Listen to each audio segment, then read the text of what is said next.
चलो ऐसा और गा लेते हैं मालिक का।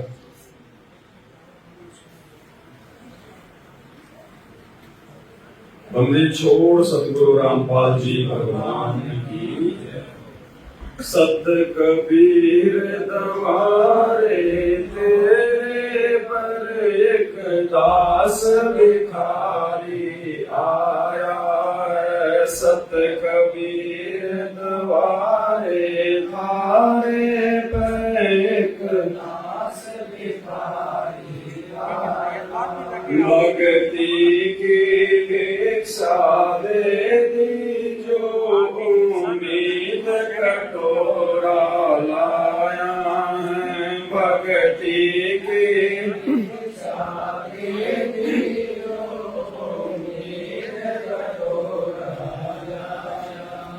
तज नरसी वाले खाट नहीं मैं धन्ना जैसा जाट नहीं। तज नरसी वाले खाट नहीं मैं धन्ना जैसा जाट नहीं। मेरी मोर ध्वज सी साठ नहीं जिसने लड़का चीर चढ़ाया है।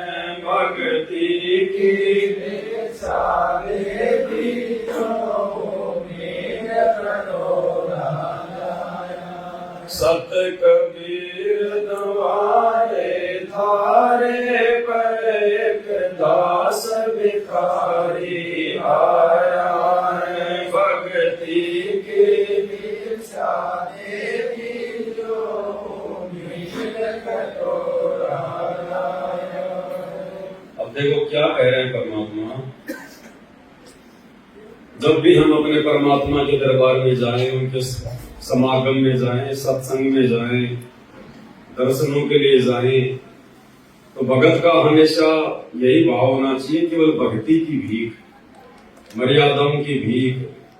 सत कबीर द्वारे थारे पर एक दास भिखारी। क्योंकि परमात्मा कहते हैं गुरु समान दाता नहीं, भिखारी शिष्य समान। तीन लोक की संपदा सो गुरु देंगे। परमात्मा दाताओं का दाता है।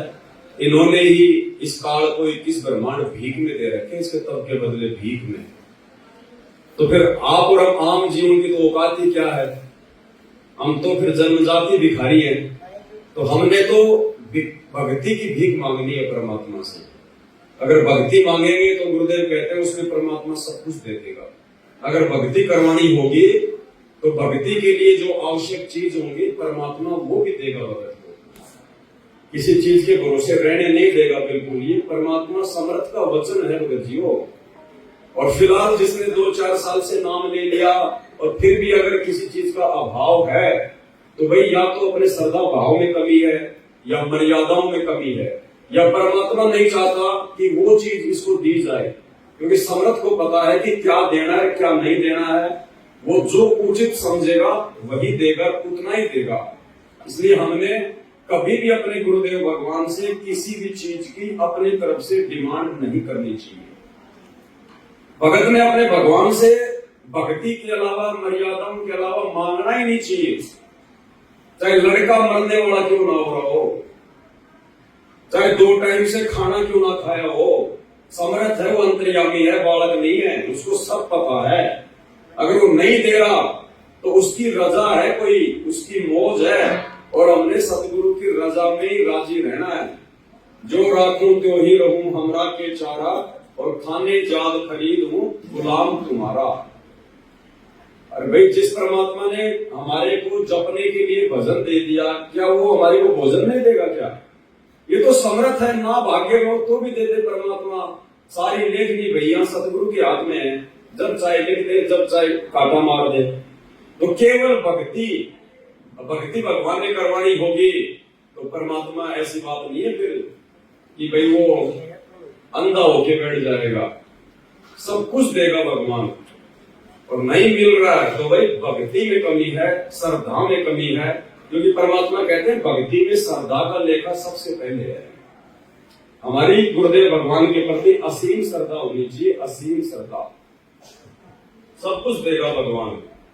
कहते हैं ना कि जिसका ये लोक सुखी नहीं उसका परलोक कहां से सुखी हो जाएगा। तो परमात्मा इस लोक को भी सुख में करेगा। भक्तों को इतना ठाट बाट देगा परमात्मा कि हम यहाँ के सुखों से हाथ जोड़ने लग जाएंगे परमात्मा से कि परमात्मा बस करो, अब इससे ज्यादा नहीं।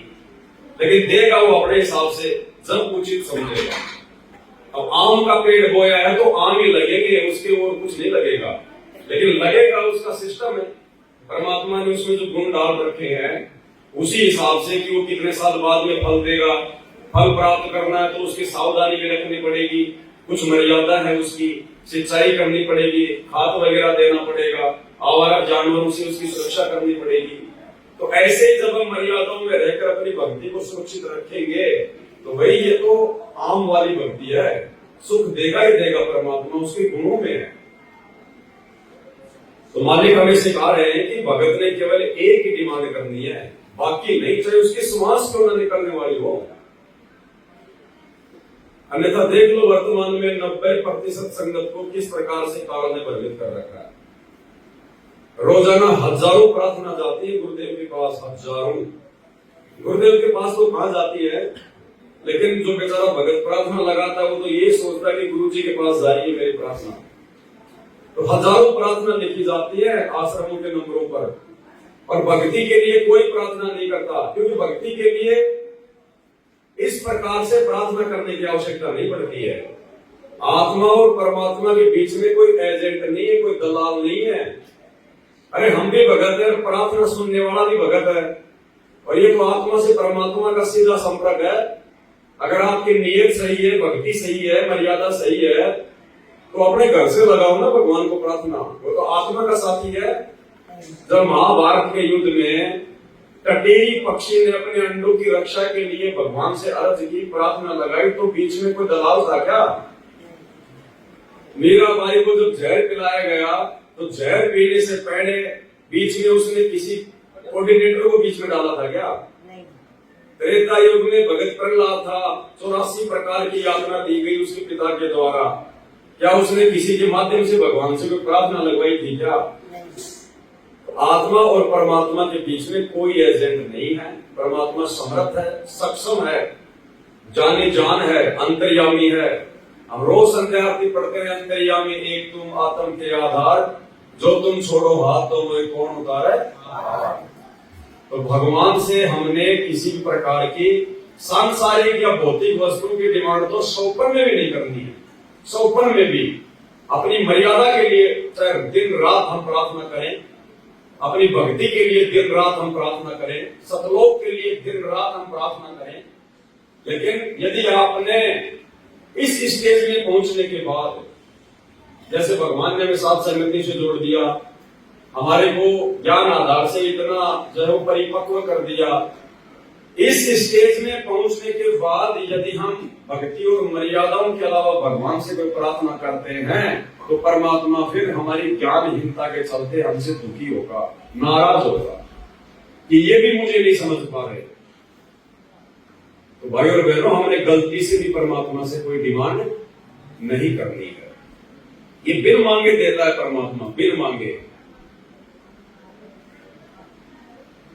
कोई पंजाबी कोई भजन था, उसमें गा रहे थे वो, तो वो कह रहा था कि सब कुछ जानदा किस आगे कीजिए अरदास, सब कुछ जानदा, कि हम किसके आगे अरदास करें, वो तो सब कुछ जानता है, सब कुछ। जीता दास जी ने क्या कहा अपने गुरुदेव के लिए कि अब मेरे पर्दे के महल में पिया जी, और तुमसे कहां छुपा लूं जिया जी, कि आप तो मेरे दिल की अंदर की बात जानने वाले हो, मैं आपसे क्या छुपा सकता हूं। तो भाई ये हमें वो समर्थ भगवान मिला है, इनसे कुछ भी छुपा हुआ नहीं है। सृष्टि के कण कण में जो रमता है, जो बसता है, वो यही परमात्मा है। अभी दुनिया को इनकी परख नहीं है, पहचान नहीं है। आप और हमारे ऊपर भगवान की कोई विशेष रजा हुई है, जो हमने परमेश्वर को पहचान लिया उन्हीं के आशीर्वाद से। क्योंकि इस भगवान को कोई पहचान नहीं सकता, चाहे लाख जन्म इनके चरणों में बैठा रहे तो भी नहीं पहचान सकता। ये असली लीलाधर है। ये केवल उसी से अपनी पहचान करवाएगा जिसको भगवान चाहेगा, इसको कोई पहचान नहीं सकता। वो ये सोचने की गलती ना करते कि हमने गुरु जी के ज्ञान को समझ लिया, हमने गुरु जी को पहचान लिया। ना भाई, ये सारी दुनिया हमसे बहुत ज्यादा बुद्धिमान है। बड़े बड़े आईएएस अधिकारी, बड़े बड़े पदों पे लोग बैठे पीएचडी करके, हमसे ज्यादा बुद्धिमान है वो। अगर ज्ञान से भगवान समझ में आना होता तो आप और हमारा तो नंबर ही नहीं आता। तो ये भगवान जिससे चाहेगा उससे अपनी पहचान करवाएगा। तो आप और हमारा कितना सौभाग्य है। अरबों खरबों की जनसंख्या देश दुनिया में, और देखो कितनी आत्माएं जो भगवान को पहचान पाई है। उनकी शरण में आने के बाद भी उनके 90% भगत आज उनको नहीं पहचान पा रहे। समर्थ के धरती पर प्रकट रहते सहते कागज के टुकड़े को, दाढ़ी मूछ वाली फोटो को परमात्मा मान के, और जून के महीने में उनका प्रकट दिवस मना रही है। इससे बड़ी मूर्खता और क्या होगी तत्वदर्शी संत की शरण में आने के बाद। इसलिए भगवान दुखी है, परेशान है, और भगवान को ना पहचान पाने के कारण ही इस प्रकार की फालतू की डिमांड उनसे की जाती है। कल जो 61 नंबर की ऑडियो आई है उसमें गुरु जी क्या कह रहे हैं कि बच्चों क्यों तो तुम मुझे दुखी करते हो, क्यों तुम भगवान को परेशान कर रहे हो, या तो तुम्हें भक्ति छोड़ दो फिर। क्यों कहा गुरु जी ने कि गुरु जी के पास में किसी ने सरपंच बनने की कोई प्रार्थना भिजवाई। उसने कहा ना गुरु जी ने कि तुम तो एक मेंबर बनने के लिए भी मेरे पास में जो प्रार्थना भिजवा रहे हो, एक सरपंच बनने के लिए। और मालिक ने कहा कि भाई जब तुम ये शरीर छोड़ोगे तो एक सपने जैसा होगा। हमसे भगवान ये रिहर्सल क्यों करवा रहा है, ये सात संगतियां क्यों करवा रहा है, इतने सत्संग क्यों किए भगवान ने। अरे नाम तो जो मुक्ति है वो तो भगवान ने बताया कि नाम से होगी। तो नाम परमात्मा दे देते सबको कि भैया जाओ अपने घर पर, ये नाम जब वो मुक्ति हो जाएगी। लेकिन नाम पर टिकने के लिए ज्ञान जरूरी है। तो भगवान कह रहे हैं कि सपने जैसा खेल होगा। जब तुम त्रिकुटी पर जाओगे, जहां तुम्हारी फाइनल परीक्षा होगी, तुम्हें ये नहीं पता चलेगा कि मैं त्रिकुटी पे आ गया। अन्यथा फिर हर कोई सावधान हो जाएगा वहां। तो ऐसा ही लगेगा जैसे सात संगति में बैठे हैं, कई समागम में बैठे हैं, कहीं कोई सत्संग में बैठे हैं, किसी आश्रम में बैठे हैं या आश्रम में जा रहे हैं, ऐसा ही लगेगा। सेम टू सेम वहां भी ऐसा का ऐसा ही माहौल है। एक्स्ट्रा हमारे दिमाग में बात नहीं आएगी कि मैं मर गया, मेरा शरीर छूट गया, मैं त्रिकुटी पे आ गया, मेरी परीक्षा है। नहीं, महसूस ही नहीं होगा। क्या पता वर्तमान में हम लोग जो है त्रिकुटी पे बैठे हैं, क्या पता वर्तमान में हम त्रिकुटी पे बैठे हैं। और ऐसे में यदि हमने गलती कर दी तो हर काम बिगड़ गया, फिर से भगवान ने नीचे भटकना पड़ेगा। तो उस ऑडियो में गुरु जी कह रहे हैं कि जब तुम एक सरपंच का छोटा सा पद छोड़ने को तैयार नहीं हो, इतना ज्ञान लेने के बाद में, तो जब तुम त्रिकुटी पर जाओगे और वहां पर तुम्हारे को देवताओं के पद का लालच दिया जाएगा, तुम उसको कैसे छोड़ोगे? छोड़ ही नहीं पाओगे तुम, और तुम फंस जाओगे काल के जाल में। तो हमने भाई और बहनों ये मांगने वाली जो परंपरा ना, हमने इसको बिल्कुल समाप्त करना है। सिर्फ भक्ति मांगनी है, मर्यादा मांगनी है, श्रद्धा भाव मांगना है। इससे ज्यादा भगवान से चाहे खाना एक टाइम ना मिले, चाहे दोनों टाइम ना मिले, चाहे भूखा रहे। धर्मदास जी 7 दिन तक भूखे रहे थे, पता है ना? 7 दिन तक। जब तीसरी बार परमात्मा ने उनको झटका दिया तो 7 दिन तक धर्मदास जी भूखे रहे थे कि परमात्मा अगर नहीं मिलोगे तो मैं अपने जो है प्राणी त्याग दूंगा। उस समय तक उन्होंने नाम दीक्षा भी नहीं ली थी, और परमात्मा को फिर आना पड़ा उसके भाव देखकर कि वास्तव में अगर मैं नहीं गया तो ये मर जाएगा, लेकिन भोजन नहीं खाएगा। तो परमात्मा हमारा समर्थ भगत जी, हमने कोई डिमांड करने की आवश्यकता नहीं है। पहले से ही गुरु जी को बहुत ज्यादा दुखी कर रखा है। हमारे जो बड़े बड़े जो भाई बहन हैं जो आश्रमों से जुड़े हुए हैं, अन्यथा पूरी सृष्टि का मालिक इतना समर्थ भगवान और रो रो के अभी सत्संग कर रहा है। हिसार जेल में बैठ के भी उनको चैन नहीं है, वहां से भी रो रो के सत्संग कर रहा है। अभी गुरु को दुखी करना ही तो है। ये गुरु ने मजबूरन सार्वजनिक तौर पर ये बातें बोलनी पड़ रही है कि क्यों तो तुम मुझे दुखी कर रहे हो, क्यों तुम भगवान को परेशान कर रहे हो। तो कितना दुखी होगा परमात्मा, सोचिए। और कहते हैं जिन बातों से गुरु दुख पावे उन बातों को दूर बहावे। अरे वो तो महान नालायक, महान नीच भगत है जिसकी करने के चलते उसका गुरु दुखी हो। माँ बाप को दुखी करते हैं वो चल जाएगा, माफी है। सतगुरु को जिसने दुखी कर दिया अपने कुकर्मों से, वो यहां से फिर पार होने के लक्षण नहीं उस आत्मा के, चाहे कितनी भक्ति क्यों न करे। तो हमने अपने भगवान से केवल एक ही प्रार्थना करनी है, भक्ति की। कोई प्रार्थना नहीं करनी, चाहे कितना है दुख, कितना है संकट, कितनी परेशानी क्यों ना आती दिखाई दे। जैसे भगत है, मेंबर बना दिया और मेंबर बन गया, खाक भक्ति कर रहा, सरपंच ही उठा दिया, वो उठ गया। तो जाना कहा तुम ये उड़ जाओगे, तो ऐसे वहां जाओगे त्रिकुटी पे, तो ये लालच वहां भी होंगे। तेरी इतनी भक्ति है वहां पर, वहां ये बनाती हो जाओगे, वहां पड़ जाओगे, चलो वहां ले चलते हैं। तो जब मैं तैयार हो जाएगा, जब यहाँ सरपंच बनना तैयार है, तो देवता बनना क्या दिक्कत आओगी इसका।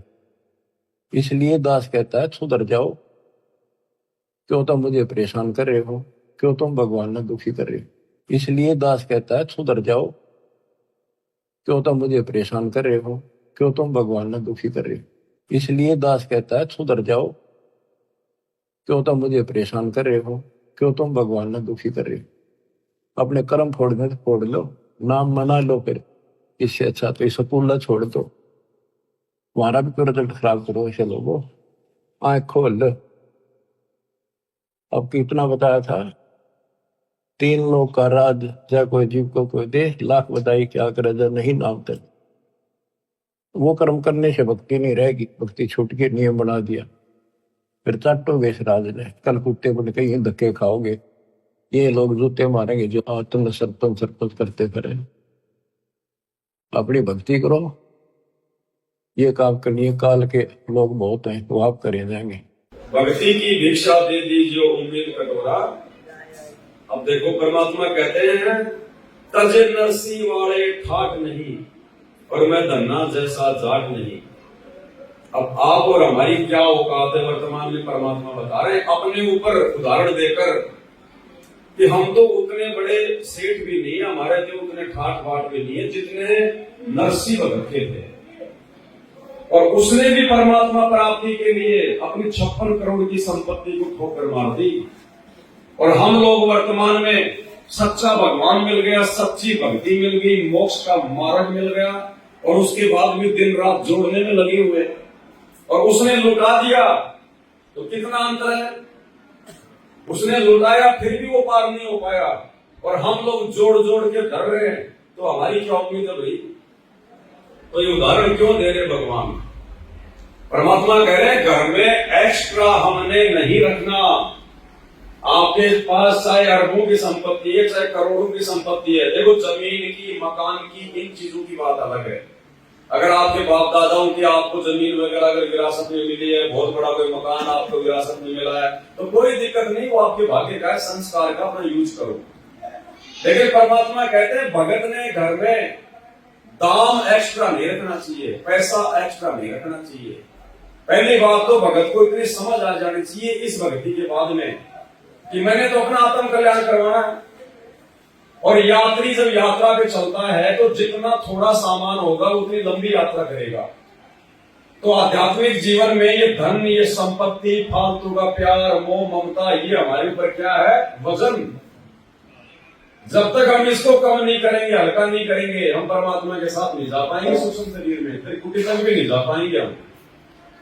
अगर भक्ति कर रहे हैं तो भगवान भरोसे रहने नहीं देगा, आगे खड़ा मिलेगा परमात्मा।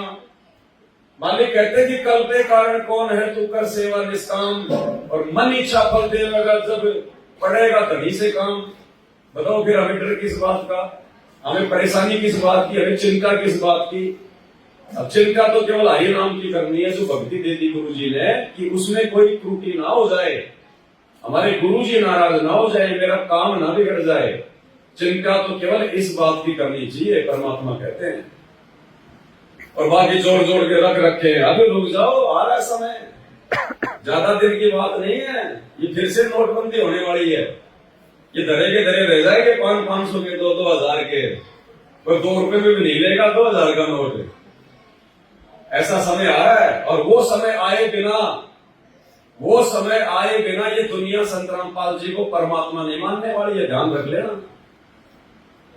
परमात्मा जो है वो बंदर दिखाएगा, भगवान धरती पर है, दुनिया मजाक में ले रही है, तो ऐसे थोड़े ना कोई कलयुग में सतयुग आ जाएगा। ऐसे थोड़े कोई संत रामपाल जी को परमात्मा मानेंगे। उनके भगत ही नहीं मान पा रहे, तो परमात्मा दिखाएगा कि ये लोक कितना गंदा है। जब लाशें उठाने वाला कोई नहीं मिलेगा ना, तब आप और हमारी आत्मा भी अंदर से फटक जाएगी। अभी हम लोग केवल गुरु जी के ज्ञान आधार से थोड़ी इस प्रकार की बातें कर रहे हैं। आत्मा में अभी भी वो ठेस नहीं लग पाई है, जो ठेस लगनी चाहिए, जिससे इस गंदे लोग से हमारी आस्था है।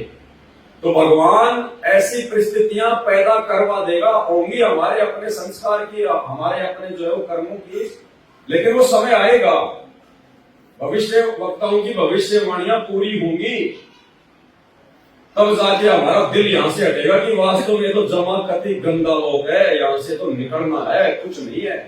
एक सेकंड में परिवार का परिवार नष्ट हो जाता है, एक सेकंड में भूकंप आ गया, एक्सीडेंट हो गया, बताओ किसके सारे बैठे हुए थे एक सेकंड में, और मर रहे लाखों हमारे आगे। भगवान धरती पे आया हुआ 72-73 साल हो गई, भगवान धरती पे, और रोजाना लाखों लोग अकाल मौत मर रहे हैं, नहीं मर रहे, उनको पता भी नहीं कि धरती पे कौन आया हुआ है। तो भाई ये जो इतनी बड़ी जनसंख्या है ना देश विदेश की अरबों की, ये ऐसे सीधे रास्ते पे नहीं आने वाली है। आने वाले 2 से 3 वर्षों में, क्योंकि 2028 का समय गुरुजी ने युग परिवर्तन का निर्धारित किया हुआ है, तो परमात्मा दुनिया को बंदर दिखाएगा। ऐसे दुनिया नहीं मानने वाली, ऐसे थोड़ी हजारों साल संत रामपाल जी का मार्ग चलेगा। किसी को पता ही नहीं अभी तो उनके बारे में, मुट्ठी भर लोगों को भी पता नहीं है। भारत देश की जनसंख्या के एवरेज में भी यदि हम भक्तों की संख्या देखें तो आधा प्रतिशत भी नहीं है, आधा प्रतिशत भी। और भगवान ने थोड़े से समय में पूरी दुनिया में अपने ज्ञान का, अपने नाम का डंका बजवाना, तो ऐसे थोड़ी बजेगा। ये गुरुजी जेल में बैठे हैं, मैनेजमेंट अपनी मनमानी कर रहा है, संगत आंख बंद करके चल रही है, हम लोग जो है डर डर के अपनी भक्ति कर रहे हैं, तो ऐसे थोड़ी चलेगा मामला। तो अचानक से ऐसी परिस्थितियां पलटेगी, किसी को भनक भी नहीं। जैसे लॉकडाउन लगा, किसी को पता था क्या? अचानक से भूकंप आ जाता, लाखों लोग मर गए वहां पे तुर्की में, किसी को मालूम था क्या?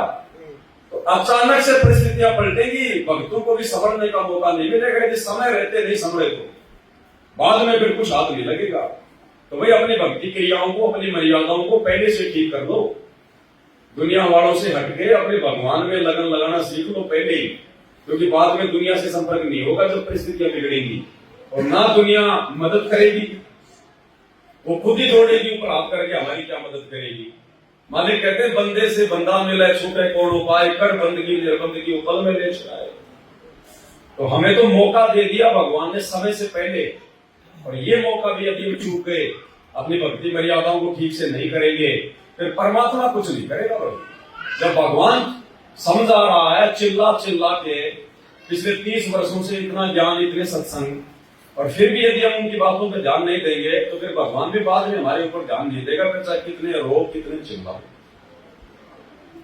तो आप और हमारी तो वो औकात भी नहीं है वर्तमान में जो नरसिंह भगत की थी, जो धर्मदास की थी, कि भगवान मेरे अंदर तो अभी तक ज्ञान आधार से वो चिंतन मनन भी शुरू नहीं हुआ कि मैं अपने आत्म कल्याण के लिए जो वस्तुएं भक्ति मार्ग में बाधक है उनका मैं त्याग कर दूं। हमारे अंदर तो वो भी नहीं है। मैं धन्ना जैसा जाट नहीं, धन्ना भगत जी परमात्मा कहते हैं बीज का दान करना कोई सामान्य बात नहीं है, वो परिस्थितियों पर निर्भर करता है। आज हमारे को नॉर्मल लग रहा है सुनने में, सोचो ये परिस्थिति उस समय की 400-500 साल पहले की बात, और उस समय कोई धंधा नहीं, कोई नौकरी नहीं, केवल आदमी अपनी जमीन पे आश्रित होता था, वरना भूखा मरो। दूसरा कोई किसी को अनाज देता नहीं था, क्योंकि अनाज इतना होता ही नहीं था। और उस समय बीज को भी जो है मतलब दान कर देना, साधु संतों को खिला देना, तो कितना ज्यादा उसको विश्वास था परमात्मा पे। भाई उसने भगवान पे विश्वास करके तो साधुओं को भोजन खिलाया कि देखी जाएगी परमात्मा। जबकि उस समय उसको कोई तत्व ज्ञान नहीं था, कोई सतगुरु उसको प्राप्त नहीं था, सत्संग सुनने के लिए इतनी सुविधा नहीं थी। आज तो मोबाइल पे लगा के चाहे 24 घंटे सुन लो। अब उस समय तो पता नहीं, बेचारा साल 6 महीने में नंबर आता था बड़ी मुश्किल से। और भगवान ने आज हमारे ऊपर कैसी दया कर दी। अगर ये विज्ञान आज अगर भगवान ना दे, अगर हम इतने सत्संग ना सुने, तो भाई और बहनों हम 1 महीने से ज्यादा भक्ति भी नहीं रुक सकते। 1 महीने से ज्यादा विचार करके देख लो, तुरंत हमारे अंदर मैल जमा हो जाएगा। और देख लो, भगवान ने सत्संग सुनने के लिए मोबाइल दे दिए सबके हाथ में, स्पीकर दे दिए, मेमोरी कार्ड दे दिए, टीवी चैनल पे आ रहा, यूट्यूब पे आ रहा। उसके बाद भी हम लोग भक्ति में कमजोर पड़ गए थे। गुरु जी के हजारों सत्संग होने के बावजूद, घर घर में मोबाइल होने के बावजूद, रोजाना टीवी चैनल पे आ रहा, फिर भी हम लोग ज्ञान में कमजोर पड़ गए थे। फिर अंतर्यामी ने हिसार जेल से सत्संग भेजने पड़े कि इन सत्संगों को नए सत्संग जानकर थोड़ा रुचि से सुनेंगे। तो देखो भगवान हमारे लिए किस कदर प्रयास कर रहा है। बैठे बैठे खीर खिला रहा, हम खीर भी ढंग से नहीं खा पा रहे, तो क्या बनेगी फिर हमारे साथ। तो परमात्मा जब आता है तो मौका देता है, चांस देता है, अवसर देता है। जो चूक जाएगा वो अपना जीवन सत्यानाश कर जाएगा, और थोड़ा जो सीरियस हो जाएगा वो यहां से निकल देगा। तो भगत जी परमात्मा के विधान के अनुसार चलेंगे, अपने गुरु जी को देखकर अगर चलेंगे। अरे हमारा तो स्वार्थ है भक्ति करने का। देखो ये स्वार्थी का लोक है। परमात्मा अपने शब्द में कहते हैं ना कि मतलब के बिना कोई नहीं प्यारा, जब तक बैल चले हड़िये में तब तक डाले चारा, बूढ़ा हो तब नाथ काट दे घर घर लाके, स्वार्थ के बिना कोई नहीं। तो स्वार्थ के बिना तो हम ये भक्ति भी नहीं कर सकते। अगर हमारी आत्म कल्याण का स्वार्थ ना हो, सतलोक का लालच ना हो, तो कौन भक्ति करेगा, कौन सत्संग सुनेगा? कोई नहीं सुन सकता। लेकिन भगवान का क्या स्वार्थ है, उनको क्या लालच है? वे तो परमार्थ के लिए निस्वार्थ भाव से 21 महीने की जेल पहले 10 साल से अब जेल काट रहे हैं। किस लिए हुई? उनको क्या स्वार्थ है? उनका तो एक पैर सतलोक में, एक पैर दूसरे ब्रह्मांड में, उनको थोड़ी जाना सतलोक।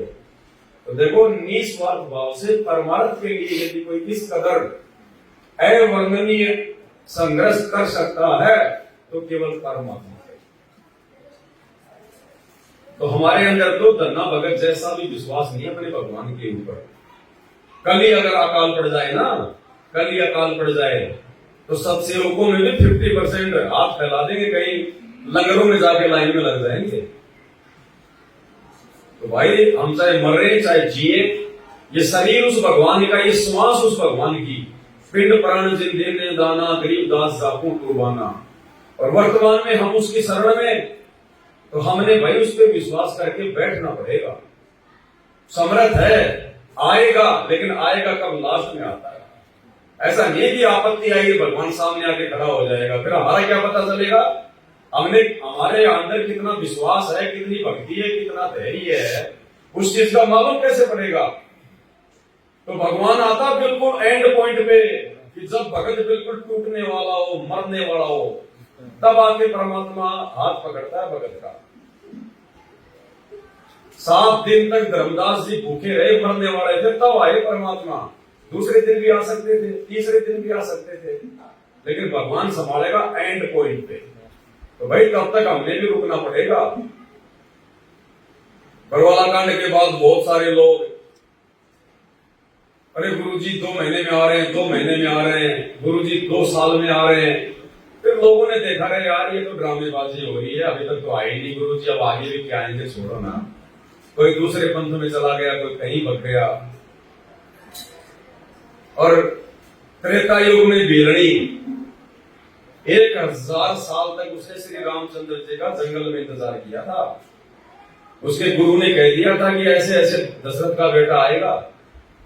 1000 साल तक उसने, क्योंकि उस समय बहुत ज्यादा लंबी उम्र हुआ करती थी त्रेता युग में, 40, 50 हजार साल। 1000 साल उसने इंतजार किया जंगल में, रोजाना फूल तोड़ के लाती, अपनी जो कुटिया थी उसको सजाती, रास्ते में फूल बिछाती और रोजाना इंतजार करती थी। अब हमारे से 10 साल का इंतजार नहीं हो रहा। अरे जब गुरुजी ने ज्ञान गंगा में 2028 समय लिख दिया युग परिवर्तन का, तो आएगा ना भगवान। कबीर सागर में जो बातें लिख दी भगवान ने, एक एक बात को सत्य साबित करके जाएगा। ये वो ही कबीर है जो 650 साल पहले आया था। कोई नॉर्मल होता तो फिर कोई औकात नहीं थी। तो परमात्मा है धरती पर, लेकिन ये सबको विश्वास नहीं हो पाता भगत जी। परमात्मा कहते हैं पिछले जन्म से होते पूर्ण अंश मुराद। ये जिन आत्माओं के पिछले भक्ति कर्म मजबूत होते हैं ना, वही आत्मा इतना दृढ़ विश्वास अपने परम पिता पे कर पाती है, अन्यथा आम जीवों की बस की बात नहीं है। अंतिम स्टेशन तक तो वो यात्री पहुंचता है जिसकी अंतिम स्टेशन की हाथ में टिकट होती है। बाकी कोई 5 किलोमीटर पे उतर रहा है, कोई 10 पे, कोई 50 पे, कोई 100 पे। मेरी मोर धवज सी सांठ नहीं जिसने लड़का चीर चढ़ाया है। अब मोर धवज के बारे में क्या बताया परमात्मा? कहने का मतलब है गुरुजी हमें अंदर से जगाना चाह रहे हैं कि नालायको, तुम्हें तो सहज में परमात्मा मिल गया, तुम्हें तो सहज में भक्ति मिल गई। भक्ति और भगवान के लिए तुमसे पहले तुम्हारे भगत भाइयों ने कैसी कैसी कुर्बानियां दी हैं, उनको विचार कर लो। मोर ध्वज राजा था और श्री कृष्ण जी अर्जुन को लेकर गए उसके वहां पर साधु का रूप बना के, क्योंकि अर्जुन को इस बात का जो है घमंड हो गया था कि श्री कृष्ण जी का मेरे से बड़ा कोई भगत नहीं है, और श्री कृष्ण तो मेरा रिश्तेदार भी है, मेरा साला भी है। उसको घमंड हो गया था। तो घमंड तोड़ने के लिए परमात्मा की प्रेरणा से श्री कृष्ण जी ने साधु रूप बनाया और अर्जुन को लेकर राजा मोर ध्वज के वहां गया और साथ में ले लिया एक शेर। अब गुरु जी ने बताया कि वो शेर वैसा वैसा शेर नहीं था, खुद कबीर परमात्मा ही शेर बने थे, अन्यथा वैसा शेर होता तो खा जाता वहां पे उसको, ताम्र ध्वज को, लोगों की भक्ति से आस्था हट जाती। तो परमात्मा खुद बड़े शेर और उनके साथ में गए। और वहां जैसे उनको पता चला कि भाई बाग में भाई कोई साधु आया, तो पहले बड़ी इज्जत हुआ करती थी साधु महात्माओं की। अभी भी देख लो 40-50 साल पहले कितनी इज्जत होती थी। गांव में कोई पंडित होता था ना, उसके बराबर गांव का सरपंच भी नहीं बैठा करता था, उसको खाट पे बैठाते थे, बाकी गांव वाले नीचे जमीन में बैठा करते थे, इतनी इज्जत थी। तो साधु महात्माओं को बहुत ज्यादा जो है हुआ करती थी उनकी इज्जत। कुछ मतलब जो है डरा भी करते थे कि भाई कहीं कोई साहब बुराब ना दे दे।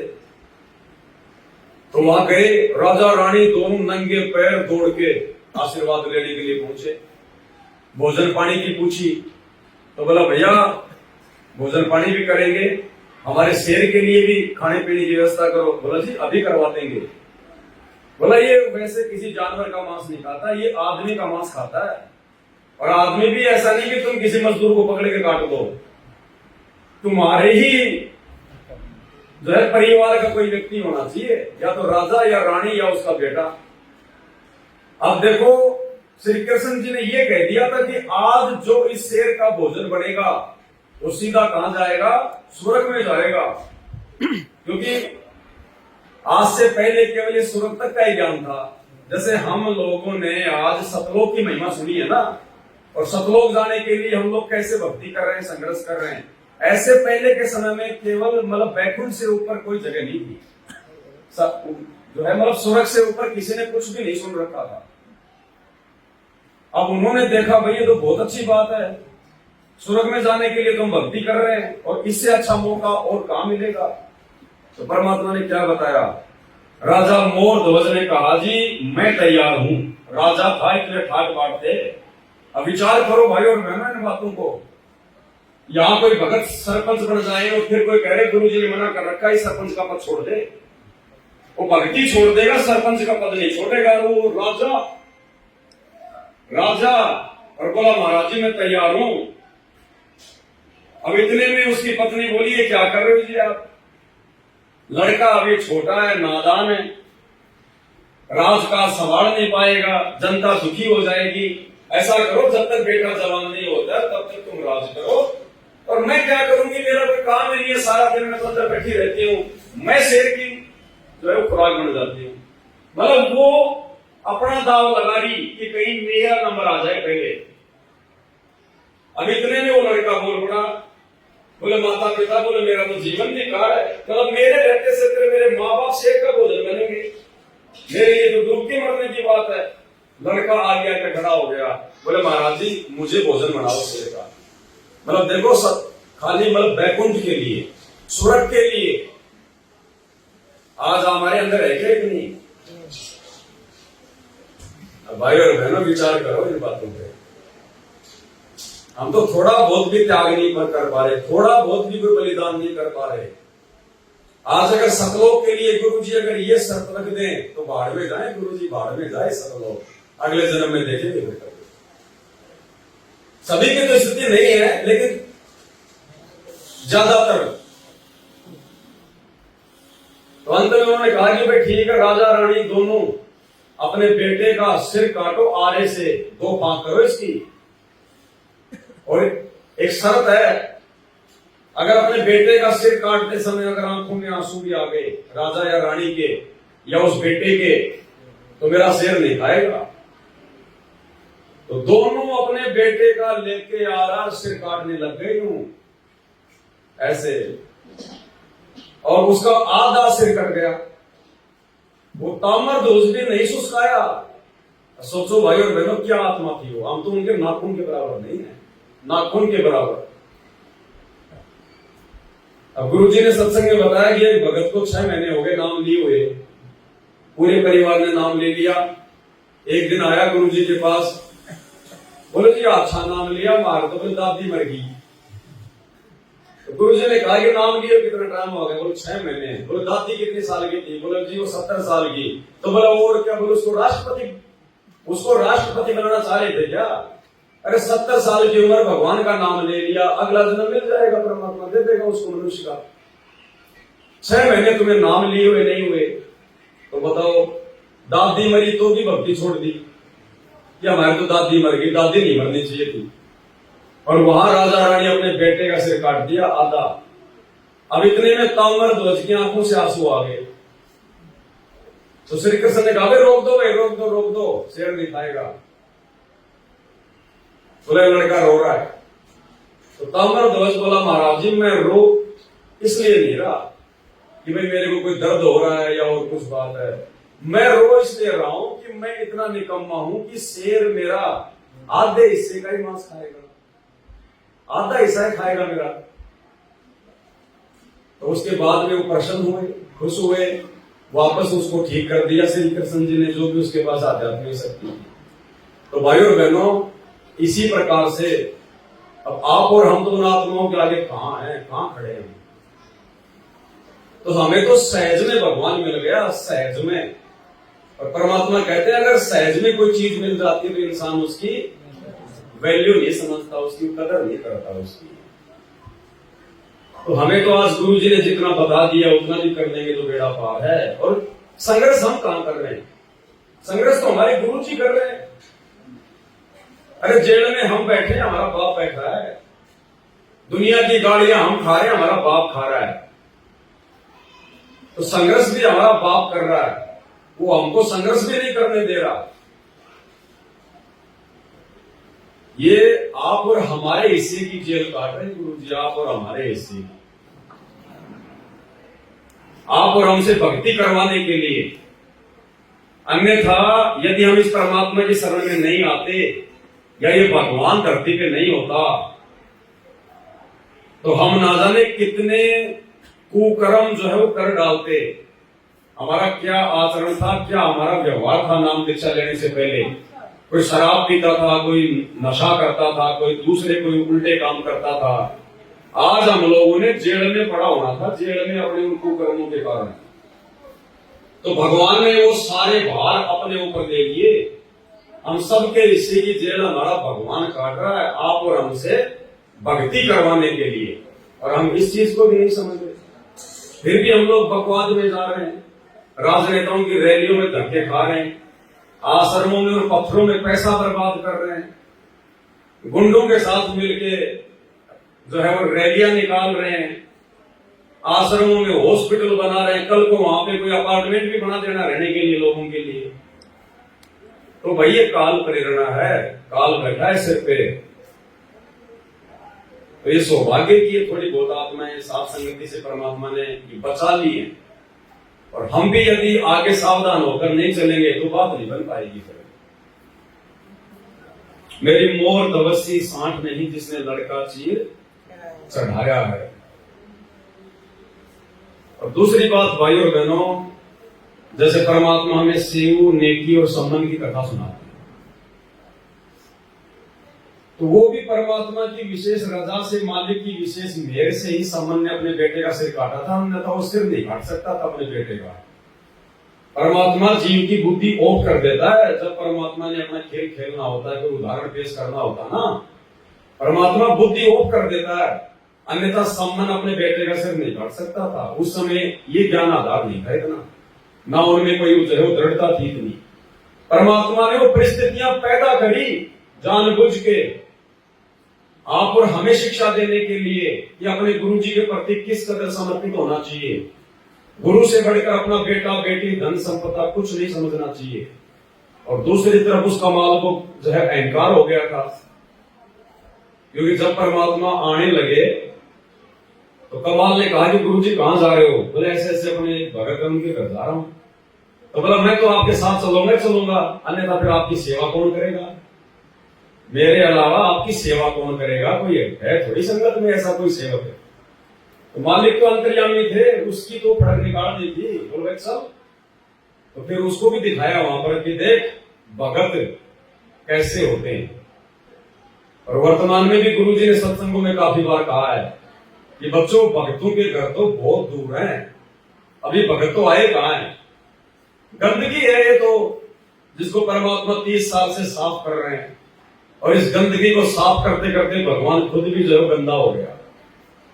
अभी भगत नहीं आए हैं, वो तो आएंगे आत्मा आने वाले समय में।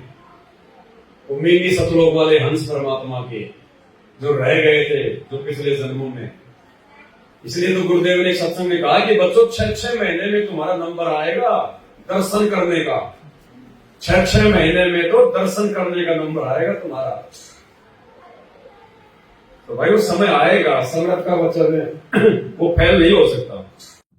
ये जितने भी हमारे भक्त आत्मा है सारे घर में अपना इनका चोखा व्यवस्था है। सिर्फ सेवा करण खातिर आ जाए, को 2 दिन को 4 दिन जिसकी जिसकी छुट्टी होती है। कोई पुलिस महकमे में है, कोई वैसे है, और कोई रिटायर है। ये सूबेदार भगत जी है, ये जींद से आए हैं सेवा के खातिर। और ये बदस्ताम फूल है, अच्छा मतलब सांपले से आए हैं, स्पेशल आए थे वहां बेचारे को सत्संग सुन खातिर। अवश्य काम तुम्हारा ड्राइवर आया नहीं, तेने बोला जी चलो मैं ले चलूंगा जीप आपकी। एक सफेद लड़का ले रखा था मजदूर, इसने बहुत लंबा चौड़ा काम से इसका, बहुत अच्छा ठाठ भगवान की दात है।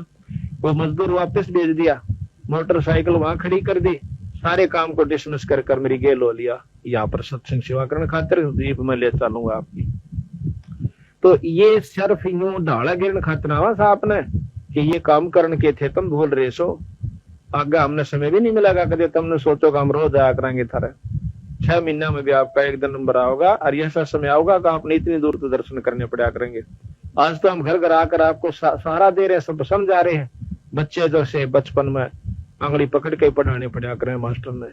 तो आज हम आपके घर में, अच्छा हम क्या करते हैं, 1.25 किलो घी का, देसी घी का 3 दिन हलवा बने से प्रसाद हम नहीं खाते, हम इतना खा ले से, क्योंकि मैं तो 3 जगह जाता हूँ, तीनों जगह हलवा पाव से, इतना भी नहीं खाया जाता। ये आपके ही प्रसाद को आपके ही गांव के अंदर आपके हाथ से बंटवाया जाता है। और एक इसमें देसी घी की जोत जड़ है 48 घंटे तक, एक धूप जगह से, ये एक हवन और ये धर्म यज्ञ, और आने वाले भगत आत्माओं की जो सेवा होती है। कहते हैं 68 का फल एक है, द्वारा संत जमाया। एक संत को घर में रोटी खवा दे 68 तीर्थ का फल मिलता है। ये आज जितने भी है ये संत है, लत्ते लाल पैर से संत नहीं होता। कदे कोई ने सोचा गल में माला गालीर कान पड़वा लिए वो संत होता है? संत जो सत नाम देता है, बंदी छोड़ का भजन करता है, वो चाहे गृहस्थी है अर्थे वैसे। तो ये जितने भी आज संत आए इस परिवार को फल मिलेगा। तो इस प्रकार हम अपने किराए तो यहाँ आते हैं, जितने भी भगत से अपना किराया ला कर आते हैं। तो शेख फरीद जैसा तप नहीं, मेरा वाल्मीक जैसा जप नहीं। शेख फरीद जैसा तप नहीं, मेरा वाल्मीक जैसा जप नहीं। मंसूर सियान हक नहीं, जिसने टुकड़े सिर कराया है। भक्ति की शादी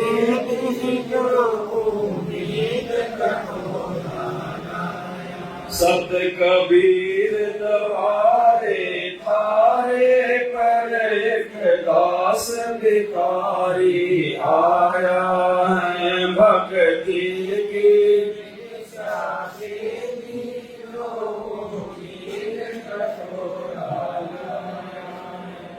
शेख फरीद जैसा तप नहीं। अब भाई और बहनों, तप जो है इस भक्ति में भी बताया गुरु जी ने, लेकिन इस भक्ति में वो तप नहीं है जो पहले लोग शास्त्र विधि को त्याग के जो घोर जो मनमाना जो किया करते थे तप, जैसे जंगलों में चले गए, एक पैर पे खड़े हो गए, कोई धूना लगा लिया, शेख फरीद जैसे कुएं में उलट गया, वो तप नहीं है। लेकिन इस भक्ति में भी तप है। हम परमात्मा की मर्यादा निभाने के लिए घर वालों की, रिश्तेदारों की, समाज की जो गालियां सहन करते हैं, माता बहनें मार पिटाई सहन करती हैं, या कोई ओछी मंदी बातें सहन करता है, तो वो उस भगत का जो है तप बन रहा है। वो भगत यदि सहन कर रहा है तो उस भगत का क्या बन रहा है? तप बन रहा है। हम परमात्मा का नित्य नियम करते हैं 1 घंटे, वो हमारा क्या बन रहा है? तप बन रहा है। सत्संग में हम लोग बैठ जाते हैं शांति से, थोड़ी बहुत कोई परेशानी होती है उसको भी हम लोग सहन कर लेते हैं, वो क्या बन रहा है? तप बन रहा है। तो इस भक्ति में भी है तप। लेकिन जैसा तप शेख फरीद ने किया परमात्मा प्राप्ति के लिए, भले उसकी साधना सही नहीं थी उस समय तक, जब तक परमात्मा नहीं मिले, लेकिन वो आत्मा किस कदर परमात्मा प्राप्ति के लिए तप कर रही थी। 12 साल तक रोजाना सुबह जाके कुएं में उल्टा रस्सी बांध के पैर में लटक जाता था, शाम को रस्सी खींच के फिर ऊपर आ जाता था। 12 साल तक। और आप और हम आरती भी नहीं करते ढंग से, आरती भी मोबाइल में लगा के छोड़ देते हैं। कोई भैंस को पानी पिलाने चला गया, वापस आए तो देखा रमेड़ी पूरी हो गई। बच्चा स्कूल छोड़ने जा रहा है, मोबाइल जेब में डाल लिया, रमेड़ी हो रही है, आरती हो रही है। रास्ते में कोई गांव वाला मिल गया, उससे भी बातचीत हो रही है, नित्य भी चल रहा है। ये नहीं चलेगा भाई और बहनों, ये शुरुआती स्थिति है। शुरुआती में नहीं कह सकते, नियम तो भक्ति का शुरू से लास्ट तक एक ही रहता है। लेकिन जब तक ज्ञान नहीं होता पूरा, तब तक ठीक है भाई, थोड़ा बहुत आदमी सहारा ले सकता है। हम आरती भी 3 टाइम के समय निकाल के नहीं कर सकते तो सब लोग क्या खाक जाएंगे। हम तो फिर सांसारिक काम धंधों को ज्यादा महत्व दे रहे हैं, जबकि देना चाहिए भगवान की भक्ति को सबसे ज्यादा महत्व।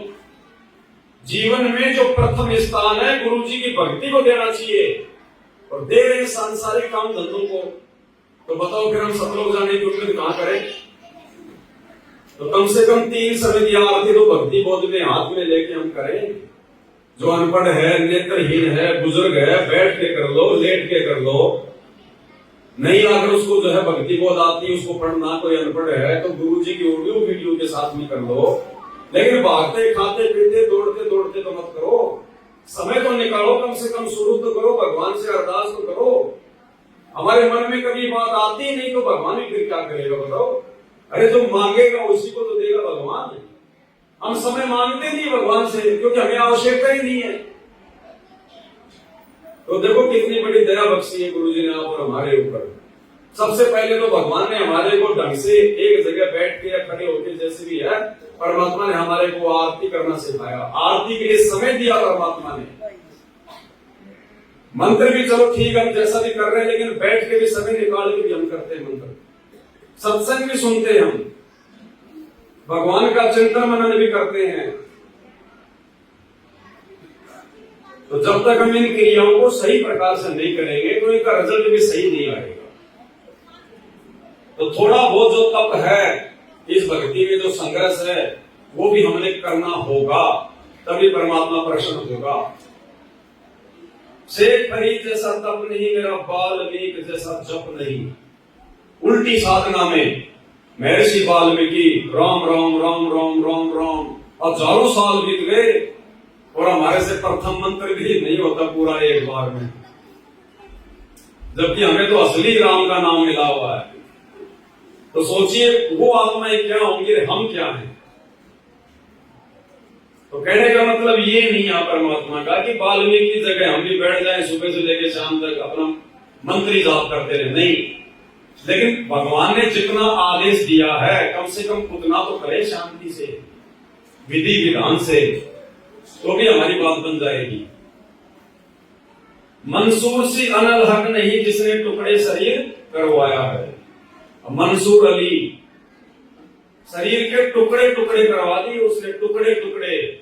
लेकिन उसके गुरु ने समस्त वेद ऋषि ने जो मंत्र दिया था उसने हार नहीं मानी, झुका नहीं। वो मौलवियों के आगे, धर्म गुरुओं के आगे अपने गुरु के द्वारा दिए गए मंत्र को जाप करता रहा, छोड़ा नहीं। काल ने बहुत कोशिश की, बहुत जोर लगाया, ये मंत्र जाप करना छोड़ दे। अनल हक का होता है मैं ही परमात्मा हूं, अनल हक मैं ही परमात्मा हूं।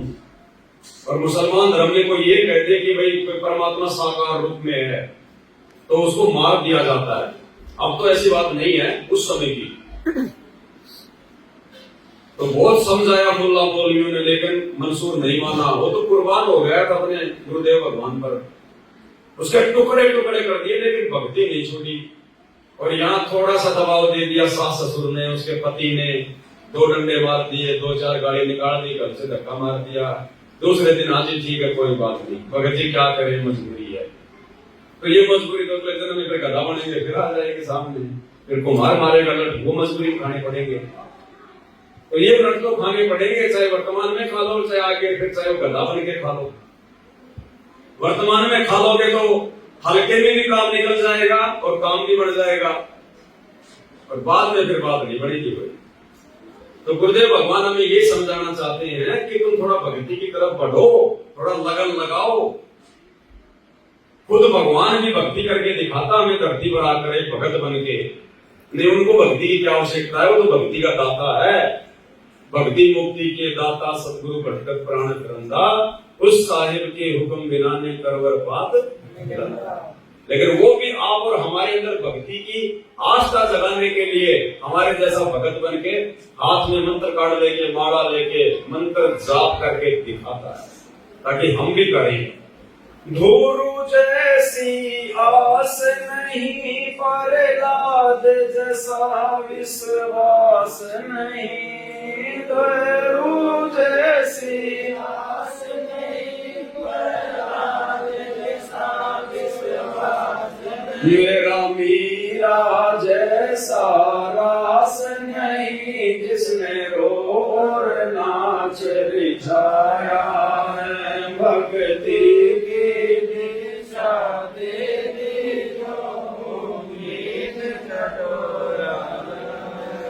सत कबीर द्वारे थारे पर एक दास भिखारी आया है। भक्ति की भिक्षा दे दी जो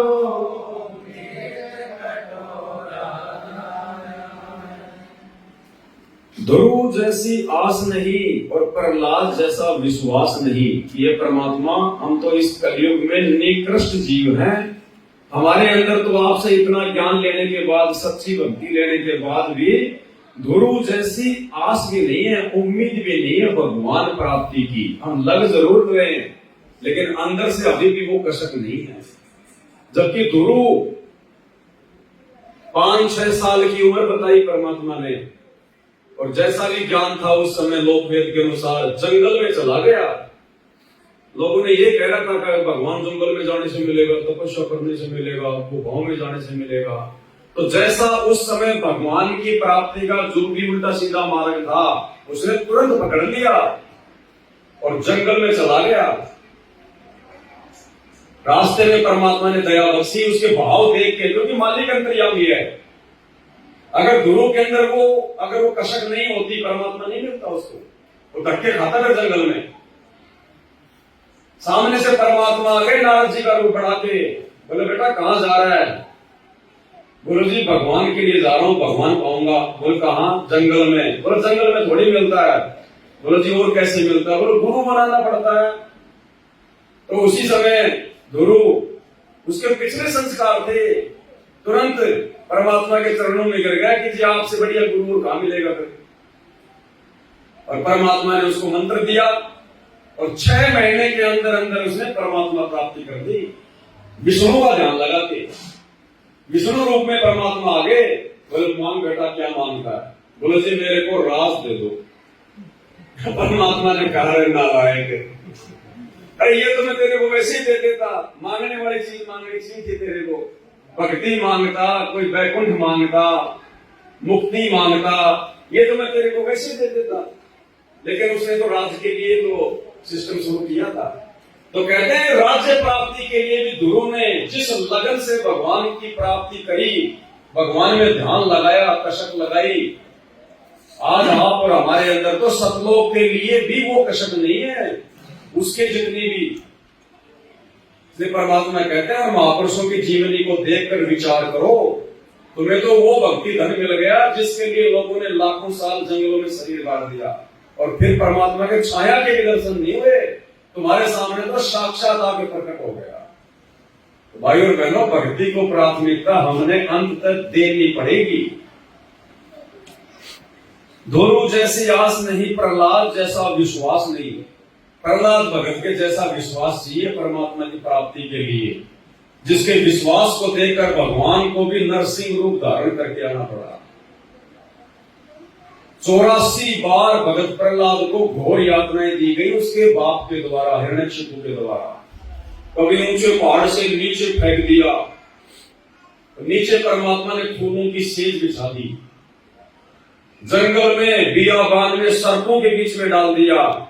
उसको प्रहलाद को जब होश आया तो देखा सांप, बहुत सारे सांप फण से उसके ऊपर छाया करके खड़े हैं, उसके चेहरे के ऊपर छाया कर रखे हैं सांप।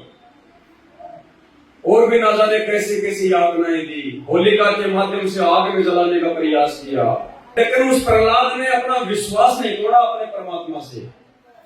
और यही बात भगवान कहते हैं कि अगर भक्ति सफल करनी है तो भक्ति चाहे थोड़ी कर लो, सबसे पहले मर्यादा और विश्वास। कह कबीर सुनो भाई साधो मैं तो हूं, विश्वास जरूरी है। अगर विश्वास डगमगा गया, मन में यदि कोई कच्चापन आ गया, तो भक्ति चाहे फिर कितनी कर लें, परमात्मा फिर साथी नहीं होगा। ठीक है, जैसा करेंगे वैसा देगा भगवान। साहेब हगना राक्षी जब मांगो तब दे। लेकिन हमारा जो मेन जो काम है मोक्ष वाला, वो अधूरा रह जाएगा। तो हमें विश्वास भी करना पड़ेगा आज हमारे गुरु जी के ऊपर। और विश्वास ना करने के लिए कोई जगह छोड़ी नहीं गुरु जी ने। ऐसी कौन सी वो बात है, कौन सा वो प्रमाण है जो परमात्मा ने हमारे सामने ना रखा हो।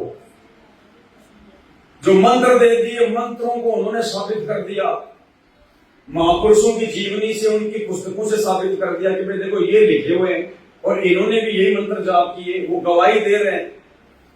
गीता में दिखा दिया, वेदों में दिखा दिया, दूसरे धर्मों की धर्म पुस्तकों में दिखा दिया।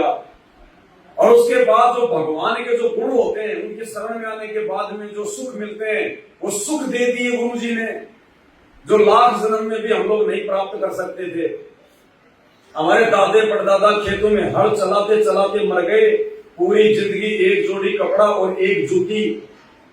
और आज भगवान ने देखो कैसे अपने भक्तों को हाथों पे रखा हुआ है। ये दुनिया आज जितनी सुख सुविधाओं में जी रही है ना, भौतिक सुख सुविधाओं में, ये परमात्मा के कारण है। सतगुरु रामपाल जी भगवान के कारण है, धरती पर उनकी उपस्थिति के कारण है जो इतने सुख दुनिया भोग रही है। गुरु जी कहते हैं जब जो किसान होता ना, किसान जब खेत के अंदर बीज वो डालता ना खाद, तो जो खरपतवार होती है ना, वो भी फसल के साथ साथ में उगती है। उस खाद का फायदा वो खरपतवार जो है बराबर उठाती है और फसल से भी अच्छी तरीके से वो तरोताजा होती है, फसल से भी ज्यादा। तो इसी प्रकार भगवान आया अपने भक्तों के लिए, भगवान भक्ति दे रहा है, धार्मिक मतलब यज्ञ करवा रहा है। हम अपने घरों में जो 500 यज्ञ कर रहे हैं, इसका फायदा आड़ोसी पड़ोसियों तक को मिलता है, पूरे ब्रह्मांड को मिलता है। परमात्मा कहते हैं खंड खंड में आरती गाजै, सकलमयी हरि ज्योत विराजै। भगत जब अपने आरती करता है ना तो सारे लोकों में वो आरती की आवाज गूंजती है, खंड खंड में आरती गाजै। हमारी आरती की आवाज ऊपर के लोगों में गूंजती है मीठी मीठी, और वो देवता लोग भी ऊपर के वो भी ये सोचते हैं कि भाई धन्य है भाई ये आत्माएं जो इस समय धरती पर जिनको मानव जन्म प्राप्त है, जो परमात्मा आया हुआ धरती पे। और सकलमयी हरि ज्योत विराजे, उस परमात्मा की जो ज्योति है, जो उसका नूर है, जो उसकी शक्ति है, सर्व जो है वो ब्रह्मांड में व्याप्त है। तो आप और हमारे को तो प्रहलाद जितना भी विश्वास वर्तमान में हो नहीं पा रहा, इतने सारे सबूत, ये प्रमाण और इतने सारे सुख प्राप्त करने के बावजूद। तो परमात्मा चाहते हैं कि आप लोगों को विश्वास कर लेना चाहिए। अगर जरा भी मन में कच्चापन आ गया किसी भी कारण से, तो भाई फिर बात बिगड़ जाएगी हमारी। काल तो कोशिश करेगा भक्ति छुड़वाने की। आपने दीक्षा ले ली, परिवार में बाकी लोगों ने दीक्षा ले ली, तो वो तो काल का अड्डा है। उनके माध्यम से काल हर प्रकार से आपको दुखी करवाएगा, टॉर्चर करवाएगा, परेशान करवाएगा। लेकिन अगर थोड़ी सी हिम्मत करके अपने गुरु भगवान पे विश्वास करके अगर लगे रहे, भक्ति पर नीची गर्दन करके, दो चार थप्पड़ खा लिए, कोई दिक्कत नहीं, बेइज्जती सहन कर ली। परमात्मा कहते हैं भैया भक्ति के लिए तो ध्रुव पिटा, मीरा पिटी, भगत प्रहलाद पिटा, 650 साल पहले भगवान पिटा, वर्तमान में भगवान मार खा रहा। तो हमें अपना आत्म कल्याण करवाने में 2-4 लाख घुसे खाने में क्या जा रहा है। लेकिन ये वो आत्मा संघर्ष करेगी जिसको ज्ञान समझ में आ जाएगा। तो इतना संघर्ष हमने करना पड़ेगा। रंका बंका जैसा त्याग नहीं, मेरा बाजी जैसा बैराग नहीं।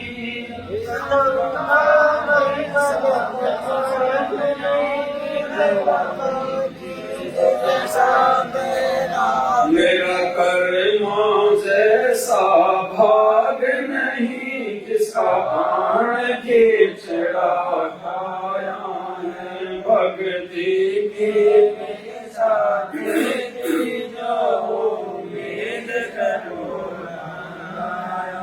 सत कबीर द्वारे थारे पर एक दास भिखारी आया है। भक्ति की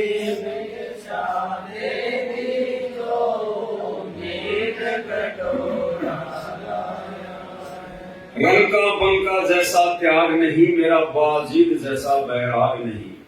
रंका बंका 13वीं शताब्दी की बात है, जब नामदेव जी हुए थे, आज इतना ही है। तो रंका बंका उनका त्याग क्या बताया परमात्मा ने।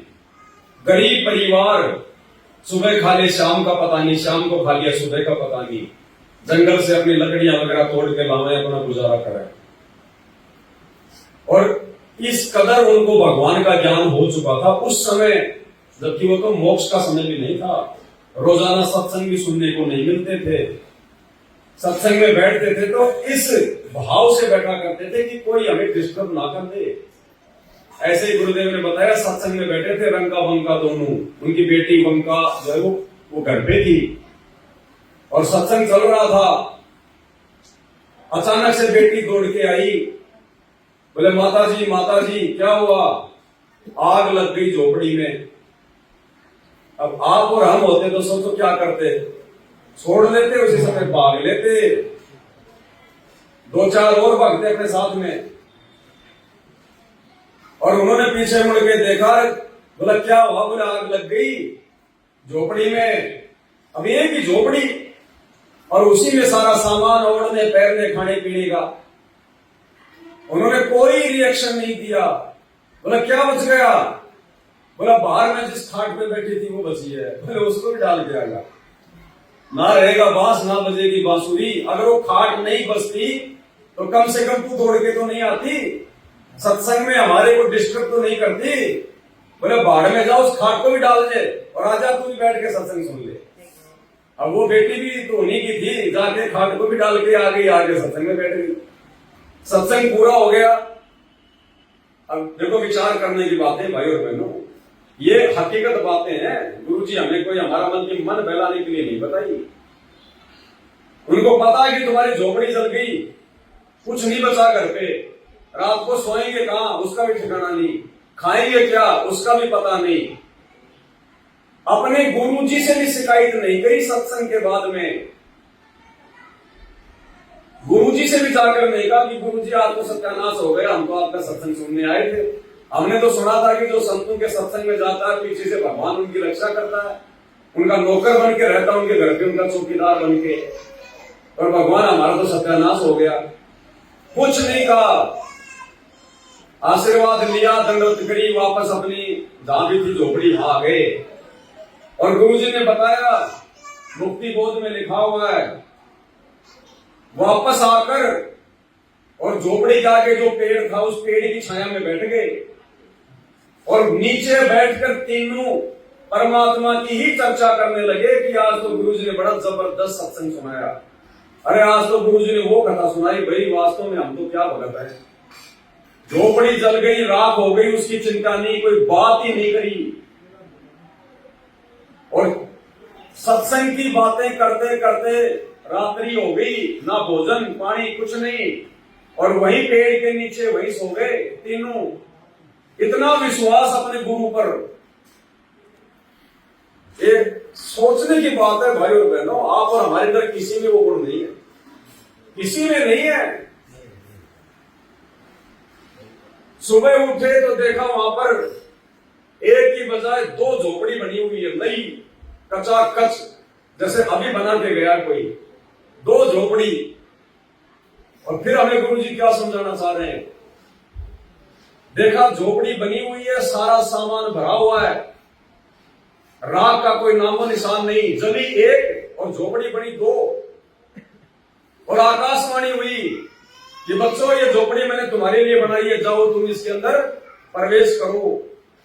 लेकिन वो आकाशवाणी की आवाज उनके गुरुजी की नहीं थी, इसलिए उन्होंने आकाशवाणी पर यानी भगवान की आवाज में विश्वास नहीं किया और वापस तीनों आश्रम में गए गुरुजी के पास और सारी बात बताई कि गुरुजी ऐसी ऐसी बात है, ऐसे ऐसे झोपड़ी बन गई और आकाशवाणी हुई भगवान की। लेकिन हमने तो ये सोचा कि पहले हम अपने गुरुजी की आज्ञा लेंगे, हमारे गुरुजी कहेंगे तो झोपड़ी में प्रवेश करेंगे, नहीं तो परमात्मा ने कहा कि बेटा ये तुम्हारी परीक्षा थी, परीक्षा में तुम सफल हो गए। वो झोपड़ी मैंने तो जलाई थी और मैंने झोपड़ी बनाई है, और जाओ बेटो झोपड़ी में रहो, तुम्हारी ये क्या थी परीक्षा। अगर उनमें जरा भी कच्चापन आ जाता, गुरुजी को जरा भी दोष दे देते या उस चिंता में यदि भक्ति छोड़ देते, आज गुरुजी में क्या कहते हैं, अगर परिवार में कोई मर भी जाए तो अपनी दैनिक जो भक्ति क्रिया, नित्य नियम करना, दीपक जलाना, सत्संग सुनना, मंत्र जाप करना, ये भक्तों ने नहीं छोड़ना है। अगर वो जरा भी उनमें कच्चापन आ जाता, गुरुजी में दोष देख लेते, चिंता में डूब जाते, रोने लग जाते कि कल क्या होगा, आगे क्या होगा, तो भगवान फिर नजदीक नहीं आता, झोपड़ी नहीं बनती उनकी। तो परमात्मा ने कहा कि बेटा मैं तो तुम्हारी भक्ति पे इतना प्रसन्न हूं, तुम्हारे विश्वास पर इतना खुश हूं, मैं चाहता तो सोने की झोपड़ी बना देता, सोने की, लेकिन फिर लोग तुम्हारे को जीने नहीं देते, इनकम टैक्स वाले आ जाते, राजा आ जाता, कहां से सोना लाया है, दुनिया देखने के लिए आती, भक्ति का तुम खाक करते, फिर कोई सोने का कूड़ा खींच के ले जा रहा है, रात में आती है, कोई क्या लेके जा रहा है। तो बोला मैं चाहूं तो बेटा सोने की बना देता, इतना खुश हूं मैं तुम्हारे ऊपर। तो भाई और बहनों, इतना विश्वास रंग का और बंका की तरह हमने अंत में करना पड़ेगा। ये ना सोचना कि गुरुजी ने भक्ति दे दी, हम तो 3 टाइम की आरती भी कर रहे हैं, सारा काम हो रहा है, ठीक ठाक चल रहा है मामला। नहीं, ठीक ठाक कुछ नहीं चल रहा। जब सामने परिस्थितियां पैदा होंगी, जब परमात्मा परीक्षा लेगा, और हर किसी की परीक्षा लेगा भगवान, तरीके सबके अलग अलग होंगे, उस समय पता चलेगा उस भगत के विश्वास का, उसकी भक्ति का, उसकी मर्यादाओं का। परमात्मा कहते हैं भक्ति भाव भादो नदी सब चले गहराई, सरिता सोए जानिए जो जेठ मास। अरे जब तक कोई आपत्ति नहीं आएगी, कोई दुख नहीं आएगा, कोई समस्या नहीं आएगी, विपरीत परिस्थितियां प्रकट नहीं होंगी, तो भगत के विश्वास का, धैर्य का, ज्ञान का कैसे पता चलेगा? वैसे तो सभी भगत दिखाई देते हैं आश्रम में तो, सत्संग में तो, लेकिन असल में भगत का उस समय पता चलेगा जब उसके सामने वो विपरीत परिस्थितियां पैदा होंगी। उस समय वो भगत क्या रिएक्शन करता है। इस नश्वर संपत्ति को अपना मानकर उसके शोक में डूबता है, या अपने परमात्मा की भक्ति उसी प्रकार से अपने गुरु पर विश्वास करके चालू रखता है। भगवान कहते हैं, नाम सहित बेवतन भला जो दर दर मांगे भिखा, और क्या हुआ छत्तर की छाया चाले और राजपाट दिल्ली का। गुरुदेव भगवान कहते हैं, बच्चों तुम्हें जो नाम मिल गया है भगवान का, ये सत भक्ति जो मिल गई है, अगर तुम्हारे पास में ये नाम है, ये भक्ति है, और यदि तुम्हें कोई देश निकाला भी देते, तुम्हें कोई देशद्रोही घोषित करके देश की सीमाओं से बाहर भी निकाल दे, और यदि तुम्हें हाथ में कटोरा लेके भीख मांग के भी खाना पड़ जाए, तो भी अपने आप को जो है ना कि धन्य समझना कि हमारे पास में परमात्मा का नाम है। तो इतना विश्वास हमें अपने परमात्मा की भक्ति के ऊपर दृढ़ करना होगा। मेरा बाजीद जैसा बैराग नहीं। अब कोई पिछले संस्कार थे बाजीद जी के, राजा था, और ऐसी चोट मारी परमात्मा ने, उसके काफिले का जो ऊंट मर गया था, अचानक से उसको बैराग हो गया, सब कुछ छोड़ दिया, राजपाट, रानियां, बेटा बेटी, और जंगल में जाके और अपना झोपड़ी डाल के भक्ति करने लग गया। चाहता तो अपने राजपाट में भी भक्ति कर सकता था, एक कमरा अलग से ले लेता, राज अपने जो है कि बेटों को दे देता, रोटी पानी की समस्या तो नहीं होती। लेकिन वो पिछले संस्कारों ने अंगड़ाई ले ली, मालिक की आत्मा थी, कभी किसी जन्म में रह गई थी, बिछुड़ गई थी, झटका। अब ये होता चमत्कार इस प्रकार का उन्हीं आत्माओं के साथ में है जो इस कलयुग की पिछली पीढ़ी में फैल हो जाते हैं, क्योंकि भक्ति तो वर्तमान में बन रही है हमारी, और इसी भक्ति के प्रतिफल में फिर हमारे साथ आगे चल के चमत्कार होते हैं। भाई एक बात बताओ, आज लोग विष्णु की भक्ति कर रहे हैं, मंदिर में जा रहे हैं, और उनके घरों में तो सारे के सारे दुख हैं, परेशानियां, संकट हैं, और उसी विष्णु की भक्ति त्रेता में भगत किया करता था प्रहलाद, ना कभी वो मंदिर में गया, उसके साथ में क्यों भगवान ने चमत्कार कर दिया? तो ये सबके साथ नहीं होता, ये करोड़ों में कोई एक आध आत्मा बताई परमात्मा ने, उसके पिछले जन्मों की भक्ति से परमात्मा को ऐसे चमत्कार करने पड़ते हैं।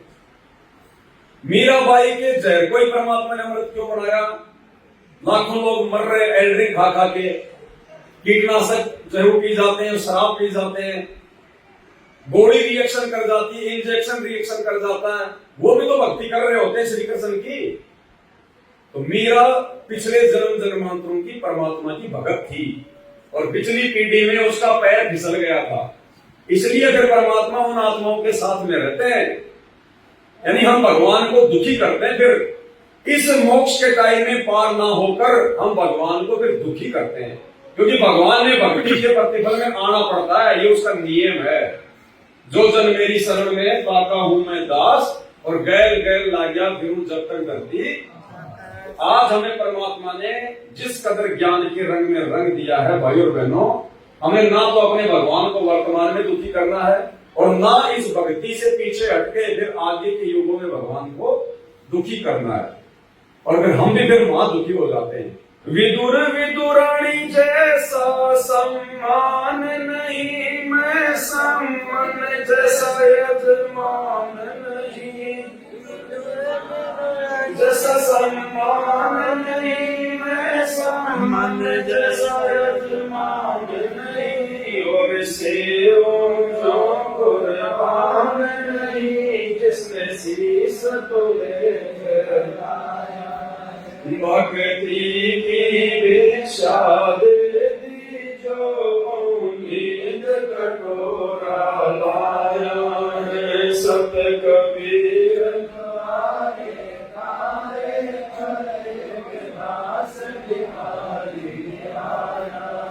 भक्ति की भिक्षा दे दी जो उम्मीद कटोरा। विदुर और उसकी पत्नी विदुरानी, नाम तो कुछ और था उसका, अब जैसे कोई पंडित है उसकी और को कहते थे पंडित आइन, अब नाम कुछ और होता है। तो जैसा सम्मान उन्होंने भगवान का किया श्री कृष्ण रूप में, क्योंकि जब महाभारत के युद्ध से पहले शांति दूत बनकर श्री कृष्ण जी गए थे, दुर्योधन के पास गए, पांडवों के पास गए, तो दुर्योधन नहीं माना। अब वो उनका रिश्तेदार था, और रात को जाए कहां, तो खाना तो खाना ही था।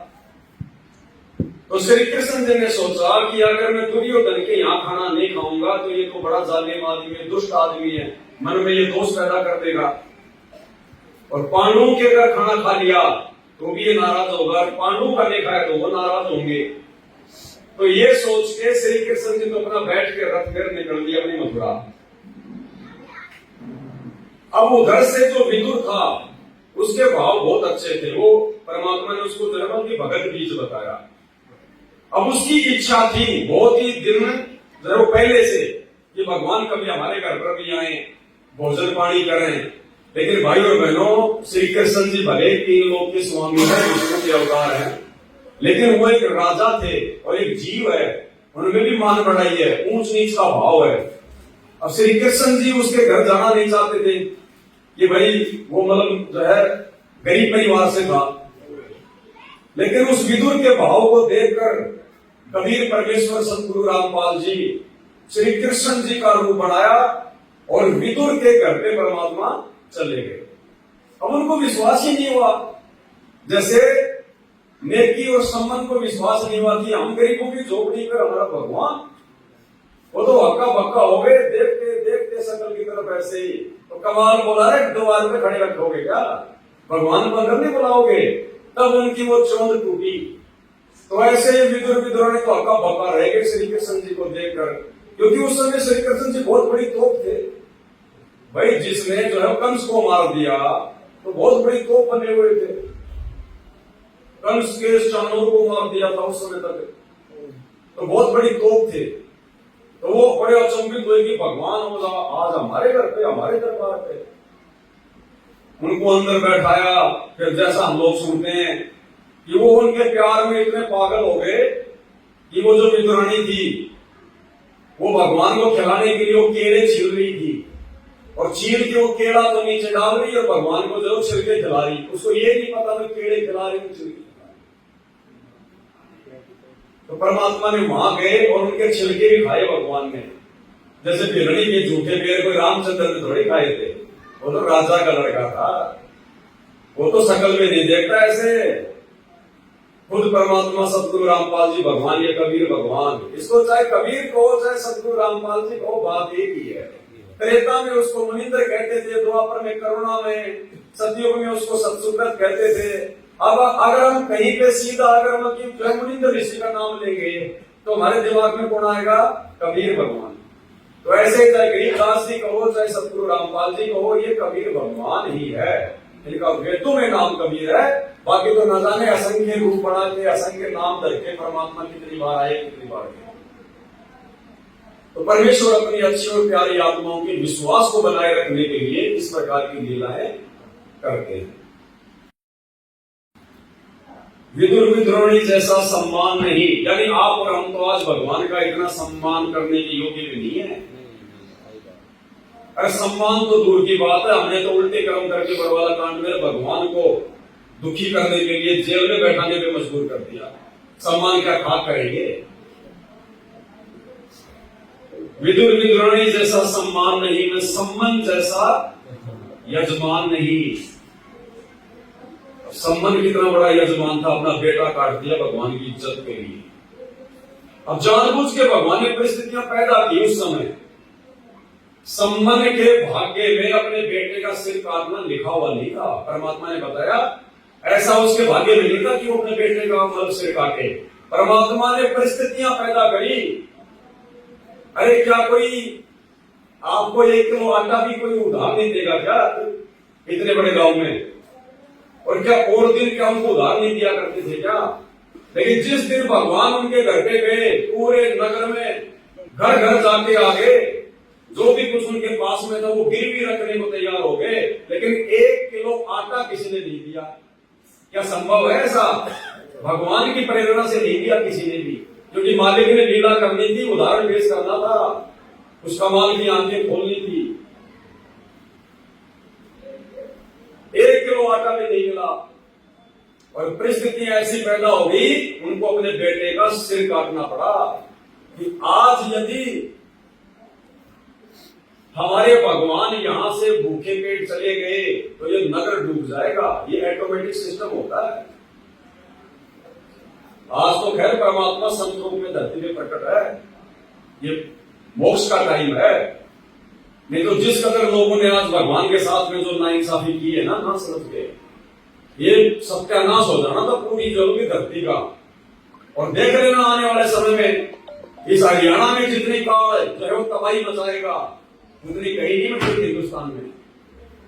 काल क्या कहता है गीता अध्याय 18 श्लोक नंबर 63 में कि अर्जुन, मैं तुझे गुप्त से अति गुप्त भेद बताता हूं, मेरा भी इष्ट देव वही है।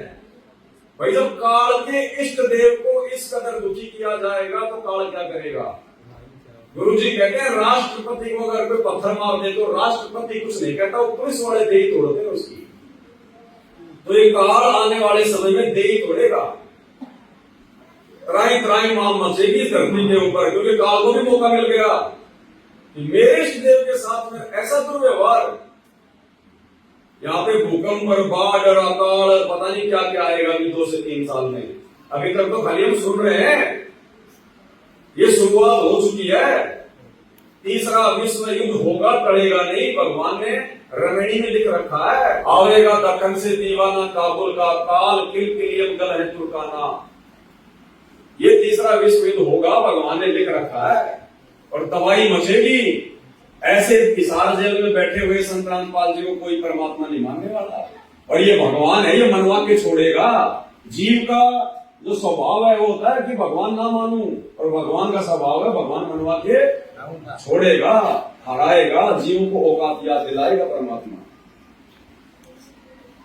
तो उन्होंने अपने गुरु जी की इज्जत के लिए कि कल को यदि राजा के पास में ये बात पहुंच गई तो हमारे गुरु जी को पकड़ के ले जाएंगे, उनकी बेइज्जती करेंगे।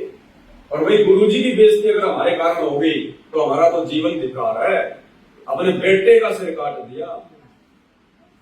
तो आज आप और हमारे अंदर अब देख लो उन महापुरुषों के जीवन को देख के हम कितने भक्ति के दृढ़ हैं।